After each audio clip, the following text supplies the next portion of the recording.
peu savent à quoi il sert réellement. Des témoins interloqués parlent de lumières étranges zébrant le ciel la nuit. De bruits effrayants produits par des engins supersoniques. Et même de rencontres avec des formes de vie inconnues sur Terre. Le gouvernement américain nie jusqu'à l'existence de cet endroit retranché du monde. Mais une équipe de spécialistes est bien décidée à découvrir la vérité. Que dissimule-t-on dans cet endroit? Qui protège-t-on? Et jusqu'où le gouvernement est-il prêt à aller pour garder le secret de la zone 51?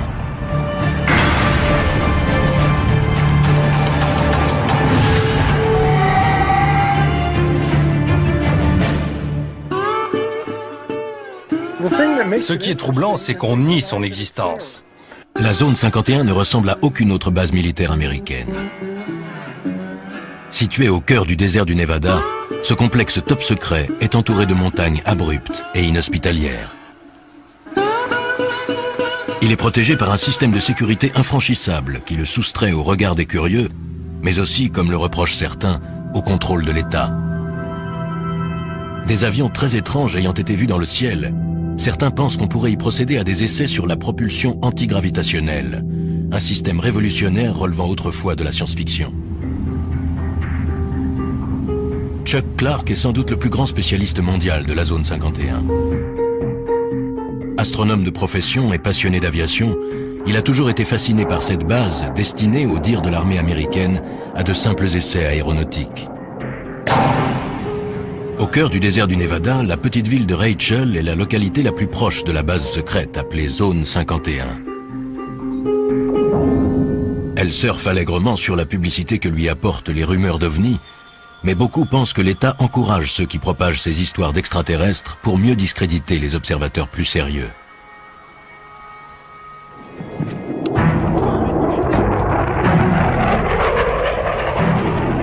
Chuck Clark s'est installé à Rachel pour surveiller et noter les moindres activités de la base.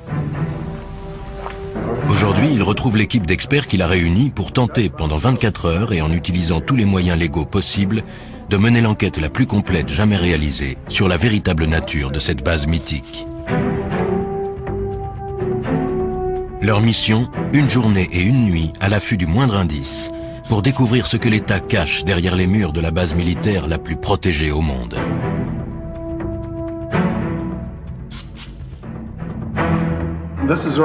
Voici la zone 51.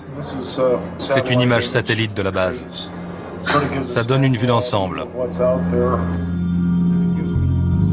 Chacun des hommes présents apporte des connaissances et un savoir-faire unique. Guy Norris a été primé pour ses reportages sur l'aviation militaire. Toute sa vie, il a étudié les bases et les avions classés top secret. C'est intéressant, vous voyez, il n'y a absolument aucune indication de piste sur la carte dans cette zone interdite. Autrement dit, aux yeux du monde, il n'y a pas de piste ici. Même s'il est évident que la réalité est tout autre. Bob Grove, spécialiste en communication militaire, a étudié le SAS. Il y a plusieurs centaines de fréquences actives. Je vais les analyser et les écouter et voir si elles sont aussi actives qu'elles semblent l'être. Mike Johnson, détective privé, a déjà travaillé sur l'affaire. Les mesures de sécurité ne se limitent pas au fait d'avoir situé la base dans ce désert au fin fond de nulle part. Il sait que dans toute base militaire sous haute surveillance, les gardes sont fortement armés. Ici, ils sont prêts à faire feu sur les individus pénétrant sans autorisation. Pour pouvoir mieux observer le fonctionnement de la base, le groupe se sépare en deux équipes. La première s'occupera de la surveillance électronique. Mike et Bob vont faire le tour de la base pour étudier de plus près son système de sécurité. Ils observeront les personnes qui les surveilleront et avec leur scanner radio, iront espionner la base par-delà les barbelés et les guérites des gardes.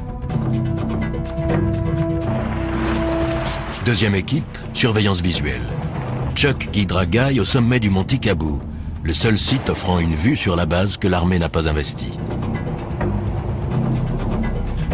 Chuck va pointer son télescope astronomique non sur les étoiles, mais sur la zone 51. Chuck est déjà allé là-haut des dizaines de fois pour photographier le site et ses opérations.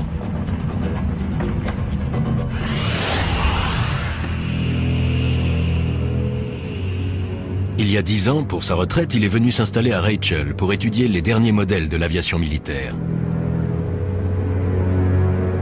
Ses observations l'ont amené à constater que derrière les murs de la zone 51, la base règle et un commandement bien particulier, à l'abri des regards indiscrets et au-dessus des lois.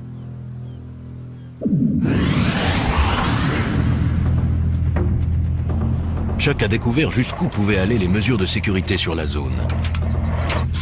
Un jour, alors qu'il marchait dans le désert, il est tombé sur ce qu'il croyait être les débris d'un avion.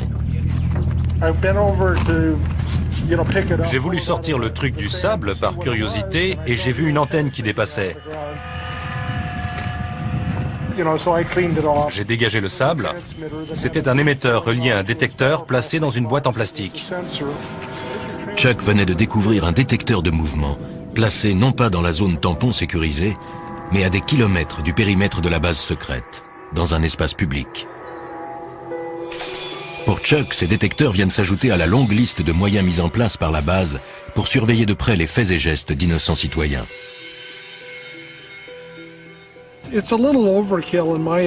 C'est exagéré. Ils ont une zone tampon de 40 km. Plus on s'approche et plus le terrain est impraticable. Je ne comprends pas pourquoi ils vont installer ce genre d'appareil en dehors de la zone. J'en ai trouvé dans la vallée d'à côté, à plus de 12 km de la limite et à 1 km de l'autoroute 375.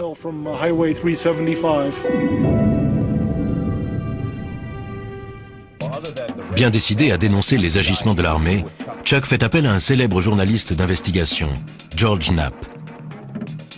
On a mis une demi-heure pour trouver le premier détecteur. 5 minutes pour le second. Voici l'émetteur. Et un peu plus loin, il y a le temporisateur. Il porte l'indication « Propriété de l'État américain ».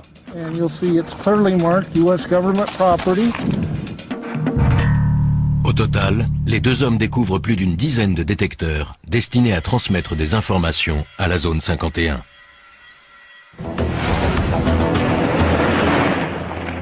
Chuck Clark, astronome à la retraite qui connaît le désert comme sa poche, surveille de près la zone 51. Au moment de la diffusion de ce reportage, Chuck, lui, est déjà allé plus loin. Il a découvert un moyen de franchir les barbelés et de pénétrer à l'intérieur de la base sans se faire arrêter.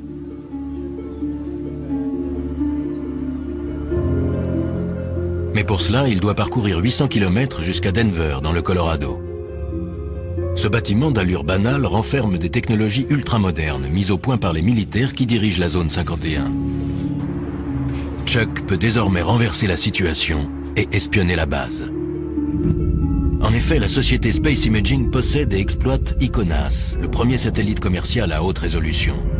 Ce satellite met 98 minutes pour effectuer une révolution autour de la Terre, et les images aériennes qu'il fournit sont tellement précises qu'il peut isoler le bâtiment qui finance la zone 51, le Capitole. Chuck, pourquoi cet intérêt pour cette zone? Je me suis installé là-bas il y a 10 ans, et quand je n'observais pas les étoiles et le ciel, je pointais mon télescope sur la base. Ça doit leur plaire. Ils adorent. Les photos aériennes d'ICONAS permettent à l'équipe de Space Imaging de créer une réplique fidèle en 3D de la zone 51. L'État américain n'apprécie guère Chuck, mais il ne peut empêcher Space Imaging de lui offrir son premier aperçu de l'intérieur de la base ultra secrète. Ça alors. C'est la zone 51 reconstituée grâce aux images d'ICONAS. On peut la survoler à l'aide de ce logiciel. C'est fantastique. J'ai pris des photos de la façade de ces bâtiments, mais je n'avais jamais vu celui-là. On voit du sable sur la piste. Peut-être qu'un engin a atterri récemment dessus ou juste à côté. C'est peut-être aussi juste un trompe-l'œil. Ces gens sont retors. Il faut l'être pour diriger une base pareille. Ce serait bien leur genre. Ouais. Vous allez diffuser ça? Je suis un peu Little Brother surveillant Big Brother. À force d'être à l'affût de détails, on finit par comprendre des choses. C'est aussi sécurisé qu'on le dit et qu'on le voit à la télé? Sans doute plus encore. Ils ont installé des détecteurs à des kilomètres de la zone. Ils vous repèrent bien avant que vous n'approchiez de l'enceinte. Je ne vais pas disparaître après ça. Ça se pourrait. Une fois sa mission accomplie, Chuck reprend aussitôt la route, impatient de faire part de ses découvertes au reste de l'équipe. Mais pendant la zone 51, le gouvernement fédéral lançait déjà sa contre-attaque. Un coup dur attendait Chuck. Un ami m'a appelé. Le FBI était avec lui et m'a demandé ce que je fabriquais dans la zone 51. Il laissait sous-entendre que Chuck allait passer un mauvais quart d'heure.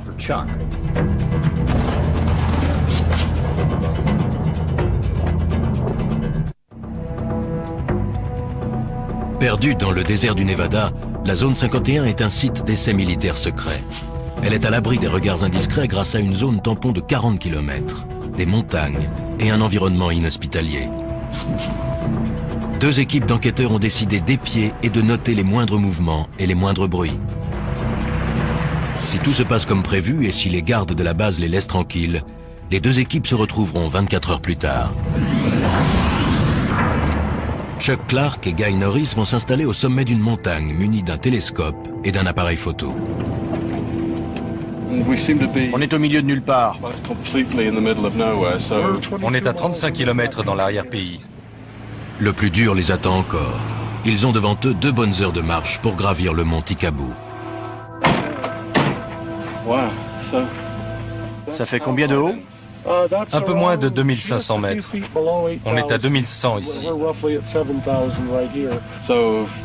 Là, on est vraiment tout seul, non? Ça, c'est sûr. On sera dans le beau drap si on se casse une jambe.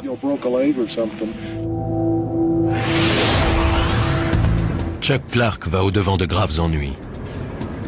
George Knapp ayant révélé qu'il avait découvert des détecteurs de mouvement cachés hors du périmètre légal de la zone 51, le FBI a décidé de lui donner une leçon.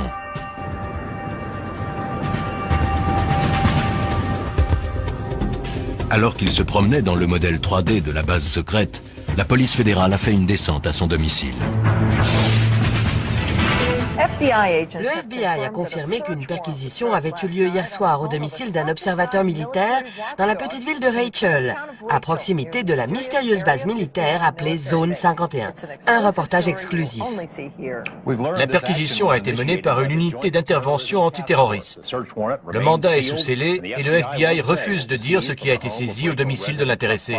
Je passais par là en voiture et j'ai remarqué qu'il y avait des types devant la maison de Chuck. Bill Whiffen habite non loin de là. Il savait que Chuck était absent. Pensant tout d'abord qu'il s'agissait d'un cambriolage, il a saisi son appareil et a pris des photos. Les hommes et les femmes que l'on voit ici sont des membres de l'unité antiterroriste.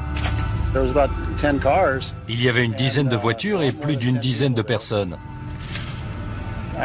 J'ai reconnu les insignes et le sigle FBI sur leur veste. Je les ai photographiés. Ils remplissaient des cartons et ils ont emporté un disque dur. Chuck arrive chez lui sans se douter de ce qu'il attend. Voyons voir. Tiens, c'est bizarre. Chuck a perdu le fruit de son travail, mais il se sent aussi traqué dans son intimité et menacé.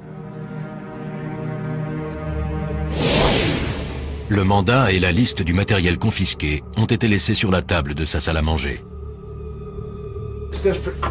C'est juste un mandat de perquisition. Ils ont laissé une carte. Et l'inventaire, je suppose. Voyons ça. Mandat de perquisition de la Cour américaine. Unité antiterroriste du Nevada. Rien que ça. Chaque recoin de la maison a été soigneusement fouillé. Ils ont pris un tas de trucs. Des scanners, des radios.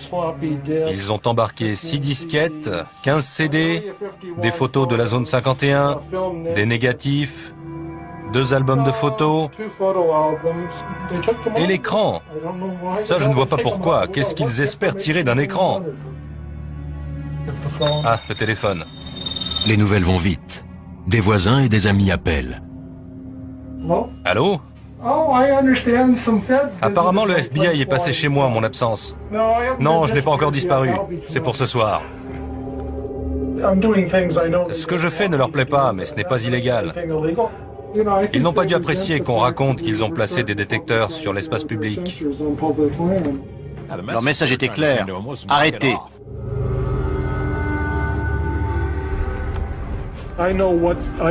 Je sais jusqu'où je peux me permettre d'aller légalement. Je pousse les limites, mais je ne les franchis pas. C'est ça qui les énerve. Je ne me laisse pas intimider par eux. Je me pointe sous leur nez avec mon objectif.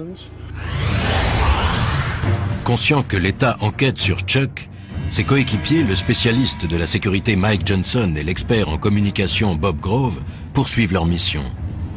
Ils ne sont qu'à 3 km de l'accès arrière de la zone 51 et il ne fait aucun doute qu'ils ont été repérés.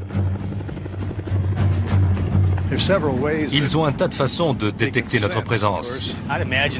Ils doivent nous écouter. Possible. Ils nous regardent certainement et ils doivent nous écouter aussi. Voilà les barbelés.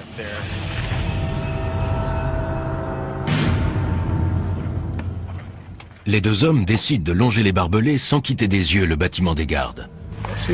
Voyons ce qu'on va trouver. Il y a des détecteurs sur la clôture là-bas. La boîte blanche. C'est bien possible. Allons voir ça de plus près. Ils sont visiblement sous surveillance. J'irai pas plus loin. Oui, allons voir s'il y a quelque chose de l'autre côté de la route. À environ 100 mètres de distance, ils voient pour la première fois les forces de sécurité privées engagées pour protéger la zone 51. Sur la base, on les appelle les camos, à cause de leur tenue de camouflage beige. Bob et Mike aimeraient s'approcher, mais ils savent qu'un pas de trop compromettrait leur mission. Ce n'est pas le moment de prendre des risques. Je tiens pas à aller en prison. Mike et Bob opèrent un repli stratégique.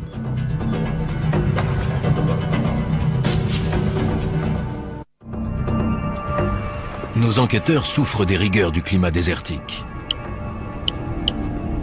Ils réalisent que 24 heures est un délai bien court pour tenter de découvrir les mystères d'un lieu dont l'État continue de nier l'existence. J'aurais dû m'entraîner. Sur la montagne, Chuck et Guy ont entrepris l'ascension du mont Tikaboo par un sentier dangereux. Ils portent un télescope de 20 kg et du matériel pour affronter la nuit froide. Les 800 premiers mètres jusqu'à la crête sont tuants. Le chemin est raide et glissant. Et ça ne va pas en s'arrangeant. Leur destination, le seul site d'où l'on puisse avoir une vue en surplomb de la zone 51.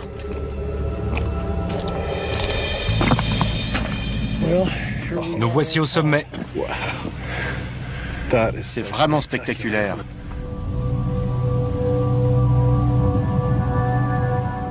Alors, ça valait la peine. J'ai du mal à exprimer ce que ça me fait d'être là. C'est bizarre. On est là, sur la planète Terre, mais on a l'impression d'être à la lisière d'un autre monde. À travers la brume de chaleur, c'est bien un autre monde qu'on aperçoit. Un monde que l'État américain a cherché à soustraire au regard des curieux. Je vois des bâtiments qui brillent au soleil et j'aperçois une des pistes. C'est incroyable.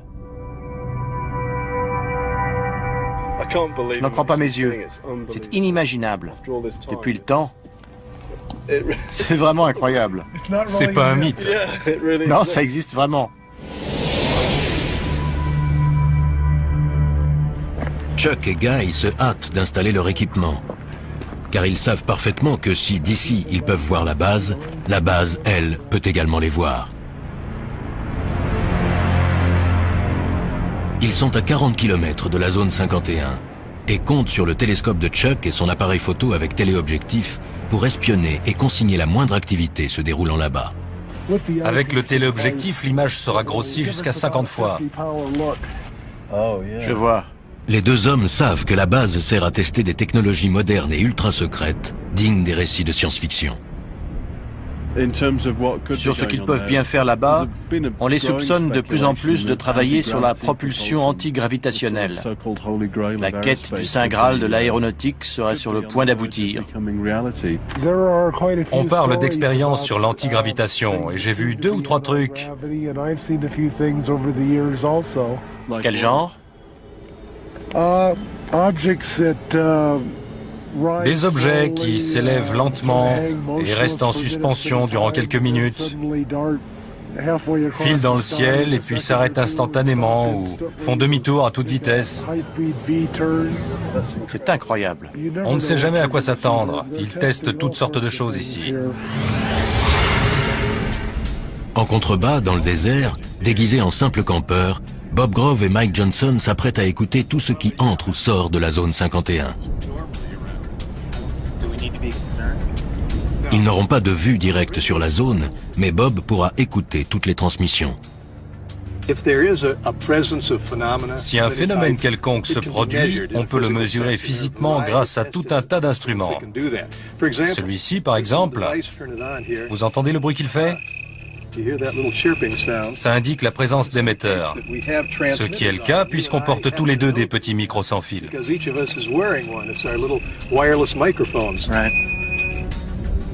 Une fois leurs instruments réglés, Bob et Mike se préparent à une longue nuit d'écoute.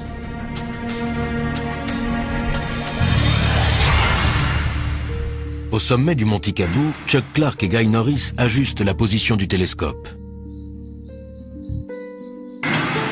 Si un événement se produit, ils n'auront que quelques secondes pour réagir. C'est une nuit sans lune. On a plus de chances qu'il se passe quelque chose, non? Ça augmente les possibilités. Ils ne prendront pas le risque de faire des essais au clair de lune.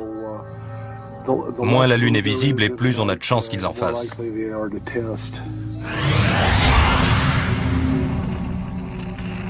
Il est presque 2 heures du matin. Le spécialiste en électronique Bob Grove et l'expert en sécurité Mike Johnson ont établi leur camp juste en bordure de la base. L'équipement radio ultra perfectionné va repérer toute activité au sol ou dans les airs.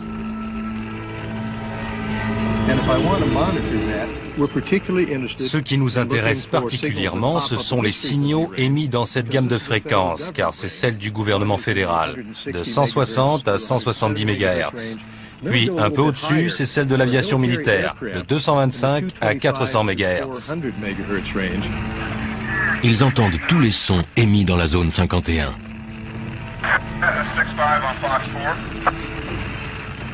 Bob ajuste la fréquence. C'était quoi ce qu'on entendait à la radio?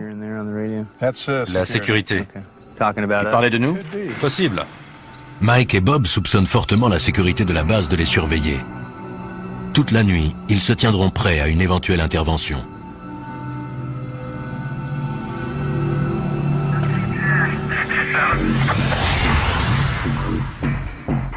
De leur côté, Chuck et Guy voient des lumières s'allumer. La base semble en activité, même à 3 heures du matin. Depuis que je me suis installé ici, la base s'est énormément agrandie.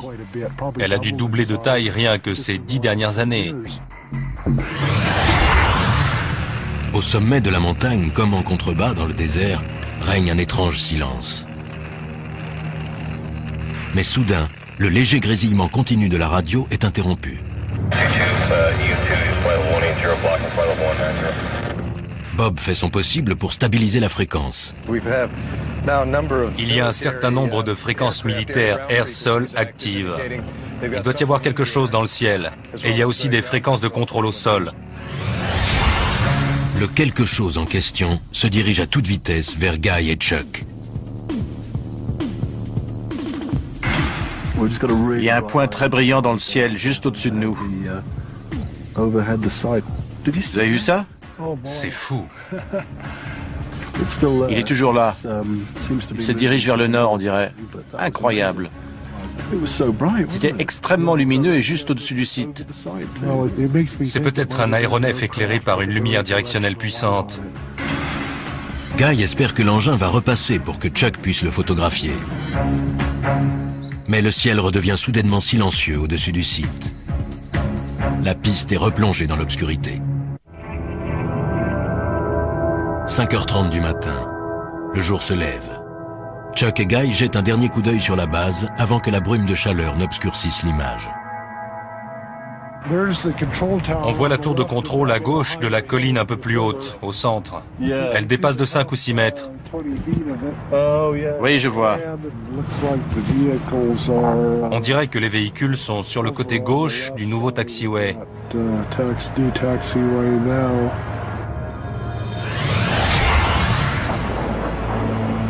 Quant à Mike et Bob, en bas dans le désert, Le voilà. à 4500 mètres au-dessus d'eux, la zone 51 se manifeste. Guy aussi entend l'avion. J'ai l'impression qu'il y a un engin là-haut, Chuck. Peut-être un bombardier B-2. Il s'entraîne au ravitaillement en vol à l'aube, puis enchaîne sur 2 ou 3 heures de vol. C'est leur jour de chance. Le B-2 n'est pas seul. Il est accompagné d'un invité surprise. Un MiG-29, excellent. Il vient par ici. Bien que la guerre froide soit révolue, ici les Américains continuent de s'entraîner à combattre des avions soviétiques.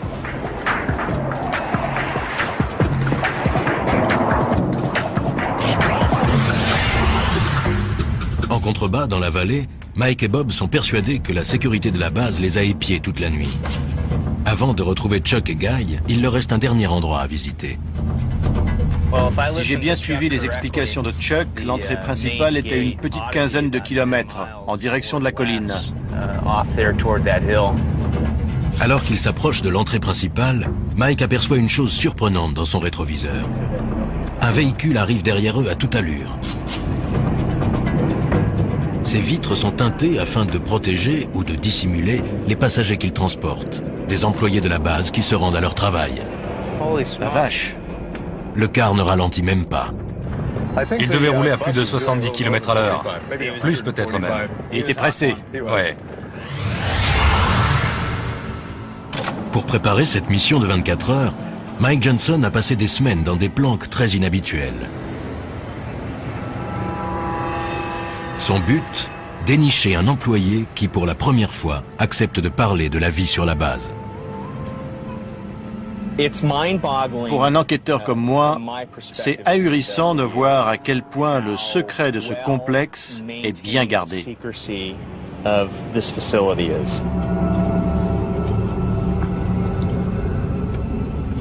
Première énigme à élucider, combien de personnes travaillent sur ce site perdu dans le désert et comment s'y rendent-elles? La zone 51 est située à 230 km au nord de Las Vegas. Depuis des années, on raconte que 5 jours par semaine, une mystérieuse compagnie aérienne transporte des centaines d'employés depuis un aéroport situé près de Las Vegas jusqu'à la base secrète. La compagnie s'appellerait Janet Air, J-A-N-E-T, ce qui signifierait en anglais « Just Another Non-Existent Terminal », encore un terminal qui n'existe pas.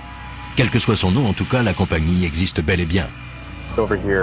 Nous sommes à l'aéroport international McCarran. Le terminal Janet est situé à l'extrémité ouest. Ce site secret n'est qu'à quelques centaines de mètres du fameux strip de Las Vegas. Les seules indications sont les pancartes « Attention »,« Installation sous surveillance »,« Entrée non autorisée ». Il n'est écrit nulle part de quoi il s'agit. C'est ce qu'on appelle se cacher au vu et au su de tous. En observant les avions de Janet Air, Mike a immédiatement remarqué qu'il leur manquait quelque chose. Ces appareils ne possèdent aucun signe distinctif, à part le numéro sur la queue. Tous les avions portent un numéro, sauf les avions militaires. J'en déduis donc que ces engins appartiennent à une compagnie privée. Grâce à ses talents d'enquêteur, Mike a retrouvé le propriétaire de cette flotte, la société EG&G, un très gros fournisseur de l'État. Un vol Janet vient d'embarquer. L'avion s'est mis en position sur le tarmac et ne devrait pas tarder à décoller. En général, ces avions-là n'attendent pas très longtemps. Ils se présentent sur la piste et décollent en moins de 2.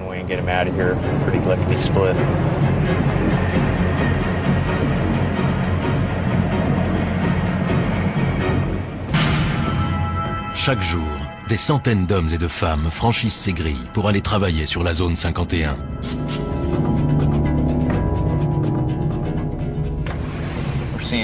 Une voiture s'approche. Le garde va sortir et le conducteur va présenter une pièce d'identité. Le garde se demande ce que je fais là. On s'observe mutuellement. Mike a beau être sur la voie publique, il a toutes les raisons de s'inquiéter.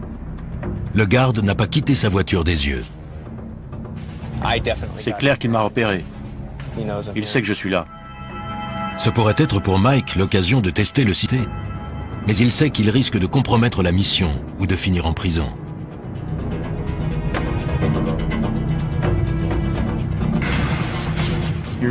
Voilà le pick-up blanc des gardes. J'ai sur le dos la sécurité du terminal Janet et la police de Las Vegas.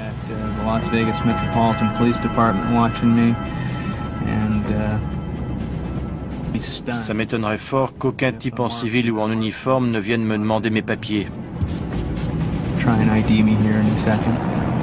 L'étau se resserre non seulement au sol, mais aussi dans les airs. Il y a un hélicoptère au-dessus de nous. Mike préfère battre en retraite. Il reviendra pour poursuivre son enquête lorsque les choses se seront calmées. Les 24 heures sont presque écoulées, mais Mike et Bob touchent au but. Je vois des panneaux oranges à flanc de colline, là. D'après Chuck, ils marquent la limite. Il y a des équipements de surveillance là-haut, et la limite est juste là. Oui, on y est.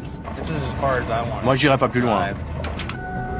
Ce modeste tronçon de route est l'un des lieux les plus surveillés de la planète.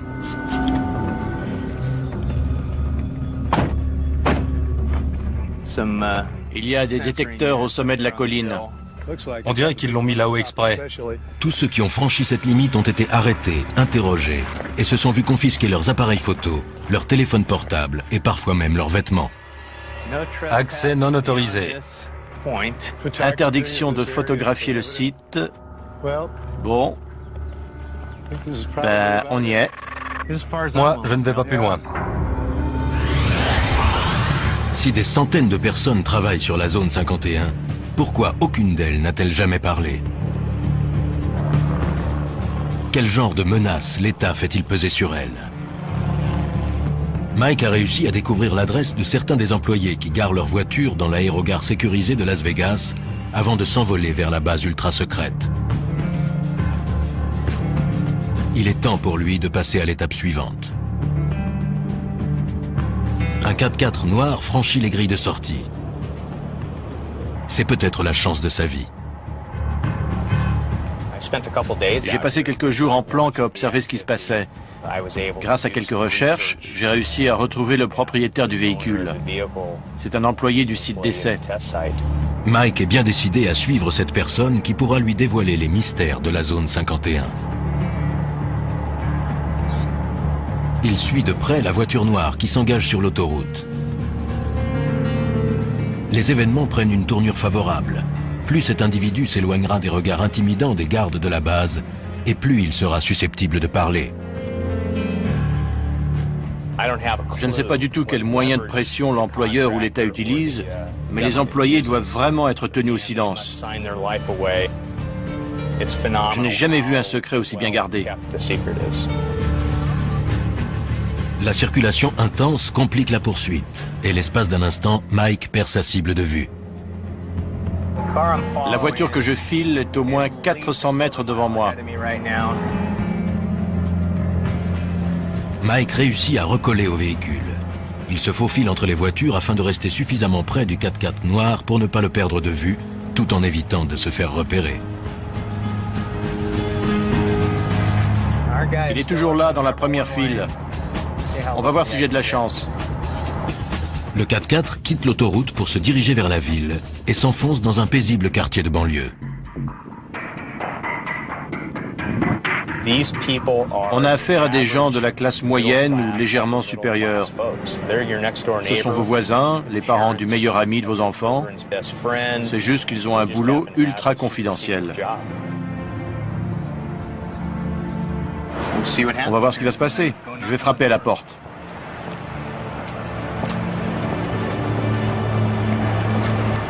Les réponses aux questions de Mike se trouvent-elles derrière cette porte? Quel secret va-t-il découvrir? Je m'appelle Mike Johnson. Je suis détective. Je ne viens pas vous causer d'ennuis. On a vu votre véhicule sortir de l'aérogare de Janet et on aimerait que vous nous parliez de la zone 51. Pas de commentaire.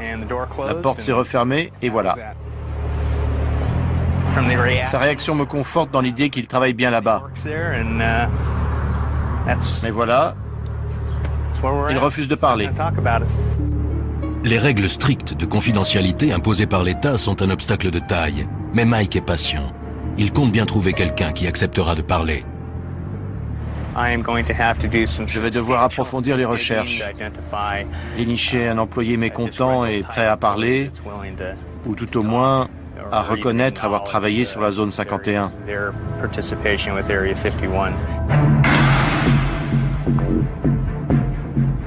De retour à Las Vegas, Mike Johnson semble bien parti pour trouver un employé de la zone 51. Un informateur lui a suggéré de se rendre dans cet hôtel tout à fait ordinaire. Si ces informations sont exactes, un ancien employé de la zone 51 l'attend à l'étage.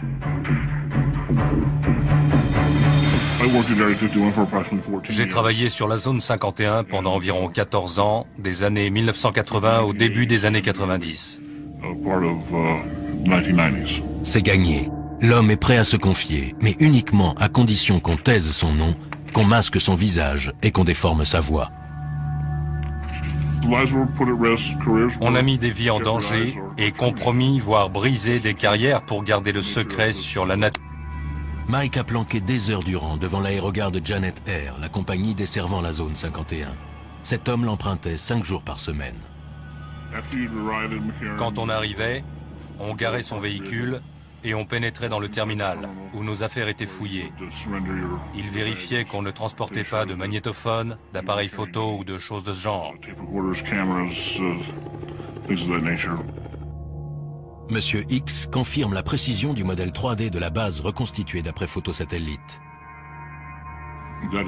Oui, c'est tout à fait ça. Il explique qu'à l'intérieur de la base, la peur est omniprésente. Les mesures de sécurité à l'égard du personnel sont bien plus strictes que ce qu'on peut voir à l'extérieur. Quand vous appeliez chez vous, il fallait faire très attention à ce que vous disiez à votre femme ou à vos enfants par rapport à où vous étiez, quand vous alliez rentrer et par quel moyen de transport.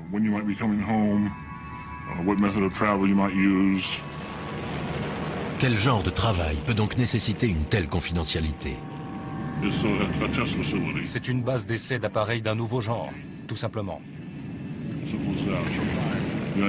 Les États-Unis montent des projets classés secrets pour une raison ou une autre, et les appareils sont testés et mis à l'épreuve sur ce site. D'après cet homme, la zone 51 ne ressemble à aucune autre base aérienne militaire. C'est une armée distincte de l'armée de l'air régulière. Et les individus qui y travaillent savent qu'ils sont à part et d'une certaine manière au-dessus de l'armée de l'air régulière. Il affirme que les personnes qui dirigent la zone 51 n'hésitent pas à mettre en danger la vie de leurs employés. Ils ont un pouvoir absolu et sont corrompus. Les individus qui dirigent le site fonctionnent comme les personnages d'Apocalypse Now. Ils n'ont aucun scrupule. Ils remplissent leur propre mission.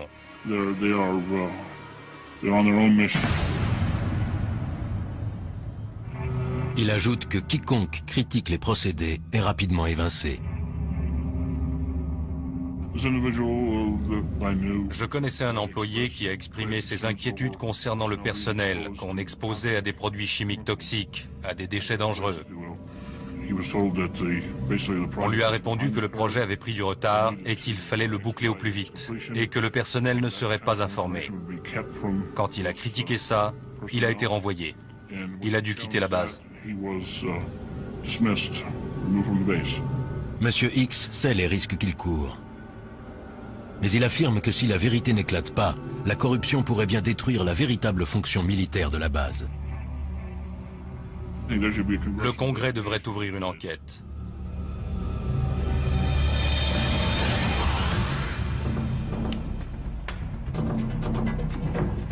Sur le terrain, affamés et épuisés, Chuck et Guy vont devoir à présent affronter une descente raide et délicate. Ils ne seront sûrs d'avoir échappé à la sécurité qu'une fois arrivés sains et saufs au lieu de rendez-vous avec le reste de l'équipe.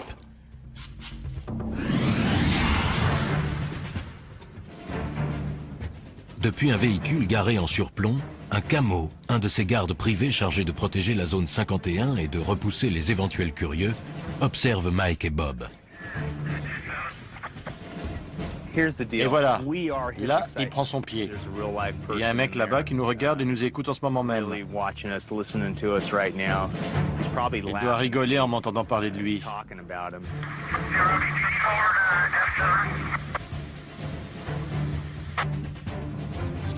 Toujours beaucoup d'activités sur la fréquence de la sécurité. On a vu tout ce qu'on avait à voir, j'irai pas plus loin. Inutile de tenter le diable. Désormais certains que la sécurité a été alertée, ils savent qu'il est temps pour eux de rejoindre Guy et Chuck.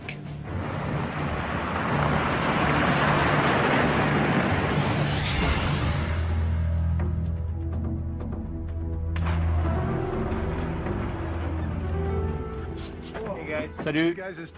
Vous êtes aussi fatigué que nous? Pire.